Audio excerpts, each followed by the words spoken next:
வணக்கம். இன்னைக்கு இந்த வீடியோல நம்ம பார்க்க போறது தமிழ்நாடு அரசு தேர்வுகள் இயக்ககம் சார்பாக ஆண்டுதோறும் மாணவர்களின் தமிழ் மொழி இலக்கிய திறனை மேம்படுத்துவதற்கு தமிழ் மொழி இலக்கிய திறனறி தேர்வு நடத்தப்பட்டு வருகின்றது. அந்த வகையில் 2025 ஆண்டிற்கான தமிழ் மொழி இலக்கிய திறனறி தேர்வுக்கு விண்ணப்பிப்பதற்கான அறிவிப்பு வெளியிடப்பட்டுள்ளது. இந்த தேர்வு எழுதி தேர்ச்சி பெறக்கூடிய மாணவர்களுக்கு மாதந்தோறும் ரூபாய் 1500 உதவித்தொகை வழங்கப்படும். இந்த தேர்வுக்கு யார் யார் விண்ணப்பிக்கலாம், எவ்வாறு விண்ணப்பிக்க வேண்டும் அப்படிங்கிற முழு தகவல்களை தெளிவாக இந்த வீடியோல நம்ம பார்க்கலாம். இந்த வீடியோவை முழுசா பாருங்க. இந்த வீடியோவை நிறைய பேருக்கு ஷேர் பண்ணுங்க. தமிழ்நாடு அரசு தேர்வுகள் இயக்ககம் நடத்துகின்ற தமிழ் மொழி இலக்கிய திறனறி தேர்வு 2025க்கு விண்ணப்பிப்பதற்கான அறிவிப்பு வெளியிடப்பட்டுள்ளது. அதை குறித்து தமிழ்நாடு அரசு தேர்வுகள் இயக்ககம் வெளியிட்டுள்ள ஒரு செய்தி குறிப்பை நம்ம பார்க்கலாம். அரசு தேர்வுகள் இயக்ககம் சென்னை தமிழ் மொழி இலக்கிய திறனறி தேர்வு அக்டோபர் 2025 செய்தி குறிப்பு. பள்ளி மாணவ மாணவியர்கள் அறிவியல் கணிதம் சார்ந்த ஒலிம்பியாடு தேர்வுகளுக்கு பெருமளவில் தயாராகி பங்கு வருவதை போன்று தமிழ் மொழி இலக்கிய திறனை மாணவர்கள் மேம்படுத்திக் கொள்ளும் வகையில் தமிழ் மொழி இலக்கிய திறனறி தேர்வு நடத்தப்பட்டு வருகின்றது. 2025-2026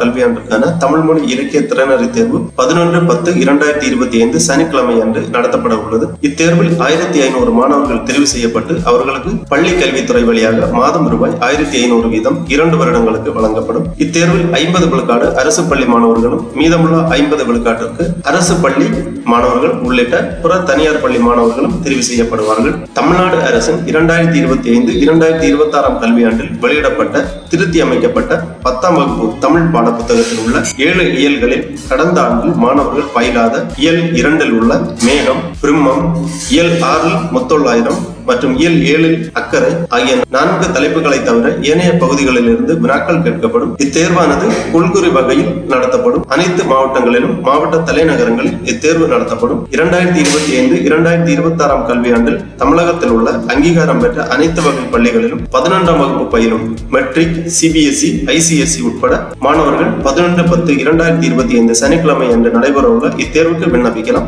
என தெரிவித்துக் கொள்ளப்படுகிறது. மாணவர்கள் விண்ணப்பங்களை www.dge.tn.gov.in என்ற இணையதளம் மூலம் 22/8/2025 முதல் 4/9/2025 வரை பதிவிறக்கம் செய்து கொள்ளலாம். பூர்த்தி செய்யப்பட்ட விண்ணப்பத்துடன் தேர்வு கட்டண தொகையாக ரூபாய் 50 சேர்த்து சம்பந்தப்பட்ட பள்ளி தலைமை ஆசிரியரிடம் அல்லது முதல்வரிடம் ஒப்படைக்குமாறு அறிவுறுத்தப்படுகிறார்கள். பள்ளி தலைமை ஆசிரியர் அல்லது முதல்வர் உங்களது விண்ணப்பங்களை பரிசீலனை செய்து இணையதளத்தில் பதிவேற்றம் செய்வார்கள். பூர்த்தி செய்யப்பட்ட விண்ணப்பங்களை சமர்ப்பிக்க வேண்டிய கடைசி நாள் 4/9/2025. இவ்வாறு அரசு தேர்வுகள் இயக்ககம் சார்பாக செய்திக்குறிப்பு வெளியிடப்பட்டுள்ளது. ஆகவே தற்போது 11ஆம் வகுப்பில் பயின்று கொண்டிருக்கக்கூடிய மாணவர்கள் தமிழ் மொழி இலக்கிய திறனறி தேர்வுக்கு விண்ணப்பிக்கலாம். இந்த தேர்வு எழுதி தேர்ச்சி பெறக்கூடிய மாணவர்களுக்கு மாதந்தோறும் ரூபாய் 1500 வீதம் 2 ஆண்டுகளுக்கு வழங்கப்படும். 10ஆம் வகுப்பு தமிழ் பாடத்தில் உள்ள இலக்கியம் சார்ந்த கேள்விகள் உங்களுக்கு கேட்கப்படும். கொள்குறி வகையில் இந்த வினாக்கள் இருக்கும். சரியான விடையை நீங்கள் தேர்ந்தெடுத்து டிக் செய்ய வேண்டும். தற்போது 11ஆம் வகுப்பில் பயின்று கொண்டிருக்கக்கூடிய அனைத்து பள்ளி மாணவர்களும், அதாவது தமிழகத்தில் உள்ள அங்கீகாரம் பெற்ற அனைத்து வகை பள்ளிகளிலும் 11ஆம் வகுப்பு பயிலும் மாணவர்கள் மெட்ரிக், சிபிஎஸ்இ, ஐசிஎஸ்இ உட்பட அனைத்து மாணவர்களும் இந்த தேர்வில் கலந்து கொள்ளலாம். 11/10/2025 அன்று இந்த தேர்வு நடைபெற உள்ளது. மாணவர்கள் உங்களது விண்ணப்பங்களை 22/8/2025 முதல் இணையதளத்திலிருந்து பதிவிறக்கம் செய்து கேட்டிருக்கக்கூடிய விவரங்கள் எல்லாமே தெளிவாக பூர்த்தி செய்து 4/9/2025 முன்பாக உங்களது பள்ளி தலைமை ஆசிரியரிடம் அல்லது முதல்வரிடம் சமர்ப்பிக்க வேண்டும். சரி, இந்த தமிழ் மொழி இலக்கிய திறனறி தேர்வு எழுத விரும்பும் மாணவர்கள் இணையதளத்திலிருந்து எவ்வாறு உங்களது விண்ணப்ப படிவத்தை பதிவிறக்கம் செய்வது என்பதை பற்றி நாம் பார்க்கலாம். அதற்காக இந்த வெப்சைட்டை ஓபன் பண்ணிக்கோங்க. www.dge.tn.gov.in. இந்த வெப்சைட்டோட லிங்க் நான் டிஸ்கிரிப்ஷன்ல கொடுக்கிறேன். இதுதான் அரசு தேர்வுகள் இயக்ககம், டைரக்டரேட் ஆஃப் கவர்மெண்ட் எக்ஸாமினேஷன் அதிகாரப்பூர்வ இணையதளம். இந்த இணையதளத்தில் தான் தமிழ்நாடு அரசு தேர்வுகள் இயக்ககம் நடத்துகின்ற அனைத்து விதமான தேர்வுகளுக்கான அறிவிப்புகள், தேர்வு முடிவுகள் எல்லாமே வெளியிடப்பட்டிருக்கும். இந்த வெப்சைட்டை ஓபன் பண்ணீங்கன்னா இதுல நிறைய தகவல்கள் எல்லாமே கொடுக்கப்பட்டிருக்கும். இங்க நோட்டிபிகேஷன் அப்படிங்கிற ஒரு பாக்ஸ் இருக்கு. இதை நீங்க கிளிக் பண்ணிக்கோங்க. உடனே இந்த மாதிரி நோட்டிபிகேஷன் டைப் அப்படிங்கிற பேஜ் ஓபன் ஆகும். இதுல பலதரப்பட்ட நோட்டிபிகேஷன்ஸ் கொடுத்திருப்பாங்க. இதுல நீங்க கீழே வரும்போது தமிழ் மொழி இலக்கிய திறனறி தேர்வு அப்படிங்கிற ஒரு ஆப்ஷன் இருக்கு. இதை நீங்க கிளிக் பண்ணிக்கோங்க.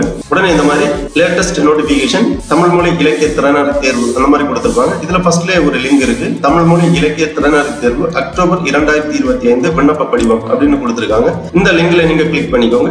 உடனே இந்த மாதிரி PDF ஃபார்மேட்ல ஒரு ஃபைல் ஒன்று ஓபன் ஆகும். இதுதான் அந்த விண்ணப்ப படிவம். தமிழ் மொழி இலக்கிய திறனறி தேர்வு அக்டோபர் 2025 விண்ணப்ப படிவம். மேல்நிலை 1ஆம் ஆண்டு, அதாவது 11ஆம் வகுப்பு மாணவர்கள் மட்டும் அப்படின்னு கொடுத்திருக்காங்க.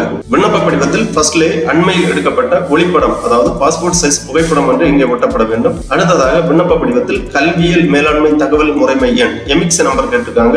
Educational management information system number உங்க எமிக்ஸ் நம்பரை இங்க என்டர் பண்ணிக்கோங்க. எமிக்ஸ் நம்பர் உங்க டிசில இருக்கும் அல்லது உங்கள் தலைமை ஆசிரியரிடமிருந்து உங்களது எமிக்ஸ் நம்பரை நீங்கள் கேட்டு பெற்றுக் கொள்ளலாம். அது மட்டுமல்ல, இணையதளம் வழியாக உங்களது எமிக்ஸ் நம்பரை நீங்கள் தெரிந்து கொள்ளலாம். இணையதளம் வழியாக உங்களது எமிக்ஸ் நம்பர் எவ்வாறு தெரிந்து கொள்வது என்பதை பற்றி ஏற்கனவே நமது சேனலில் ஒரு வீடியோ வெளியிடப்பட்டுள்ளது. அந்த வீடியோவோட லிங்க் நான் இந்த வீடியோவோட டிஸ்கிரிப்ஷன்ல கொடுக்கிறேன். அதை பார்த்து எமிக்ஸ் நம்பர் எவ்வாறு இணையதளம் வழியாக தெரிந்து கொள்வது என்பதை பற்றி மாணவர்கள் புரிந்து கொள்ளலாம். உங்களது எமிக்ஸ் நம்பரை இங்க என்டர் பண்ணி அப்புறமா உங்களது பெயர் சான்றிதழில் உள்ளவாறு உங்களது பெயரை இங்க எழுதிக்கோங்க. அப்புறம் பாலினம் செலக்ட் பண்ணிக்கோங்க. ஆண் பெண் மூன்றாம் பாலினம் கொடுத்திருக்காங்க. உங்களது பாலினம் டிக் பண்ணிக்கோங்க. அப்புறம் பிறந்த தேதி எழுதிக்கோங்க. டேட் மந்த் இயர் அந்த ஃபார்மேட்ல இந்த காலத்துக்குள்ளாடி உங்க பிறந்த தேதி எழுதிக்கோங்க. அப்புறம் வகுப்பு கொடுத்திருக்காங்க. வகுப்பினம் பொது பிரிவு, பட்டியல் இனத்தவர் அருந்ததியர், பழங்குடியினர், பிற்படுத்தப்பட்டோர் முஸ்லிம், மிகவும் பிற்படுத்தப்பட்டோர், சீர்மரபினர் கொடுத்திருக்காங்க. உங்களது வகுப்புக்கு நேராக டிக் பண்ணிக்கோங்க. அப்புறமா மாற்றுத்திறனாளி ஆம் இல்லை அப்படின்னு கொடுத்திருக்காங்க. ஆம் எனில் குறைபாடு வகையை நீங்கள் தேர்ந்தெடுத்து டிக் பண்ண வேண்டும். அப்புறம் தந்தை, பாதுகாவலர் பெயர், அலைபேசி எண், பள்ளியின் பெயர் மற்றும் முகவரி, மாணவரின் இருப்பிட முகவரி தெளிவாக பூர்த்தி பண்ணிக்கோங்க. அடுத்ததாக மாணவரின் கையொப்பமிட வேண்டும், பெற்றோரின் கையொப்பமிட வேண்டும். ஒரு நோட் கொடுத்திருக்காங்க. விண்ணப்பத்தில் தேர்வரால் கொடுக்கப்பட்டுள்ள விவரங்கள் அனைத்தும் பள்ளி பதிவேடுகளில் சரிபார்க்கப்பட்டு உண்மையானவை என்று சான்றளிக்கிறேன். தலைமை ஆசிரியர் அவர்கள் கையொப்பமிடுவார்கள். குறிப்பு கொடுத்திருக்காங்க. பூர்த்தி செய்யப்பட்டுள்ள விண்ணப்பங்களை சம்பந்தப்பட்ட பள்ளி தலைமை ஆசிரியர் அல்லது முதல்வர் இணையதளத்தில் பதிவேற்றம் செய்ய வேண்டும். பதிவேற்றம் செய்ய வேண்டிய நாள் 28/8/2025 முதல் 10/9/2025 வரை உங்களது விண்ணப்பங்களை தலைமை ஆசிரியர் அல்லது முதல்வர் அவர்கள் இணையதளத்தில் பதிவேற்றம் செய்வார்கள். இவ்வாறு இந்த விண்ணப்ப படிவத்தை இணையதளத்திலிருந்து பதிவிறக்கம் செய்து கேட்டிருக்கக்கூடிய விவரங்களை எல்லாமே சரியாக பூர்த்தி செய்து விண்ணப்ப கட்டணமாக ₹50 காசாக உங்களது பள்ளி தலைமை ஆசிரியர் அல்லது முதல்வரிடம் 4/9/2025 முன்பாக சமர்ப்பிக்க வேண்டும். ஆகவே தற்போது 11ஆம் வகுப்பு படித்துக் கொண்டிருக்கும் அரசு பள்ளி, மெட்ரிக், சிபிஎஸ்இ, ஐசிஎஸ்இ மாணவர்கள் தமிழ் மொழி இலக்கிய திறனறி தேர்வு அக்டோபர் 2025க்கு விண்ணப்பிக்கலாம். தகுதியுள்ள மாணவர்கள் விண்ணப்பித்து பயனடைமாறு கேட்டுக் கொள்ளப்படுகிறார்கள். ஓகே நண்பர்களே, இந்த வீடியோ உங்களுக்கு உபயோகமா இருந்துச்சுன்னா லைக் பண்ணுங்க, ஷேர் பண்ணுங்க. அனைவருக்கும் நன்றி, வணக்கம்.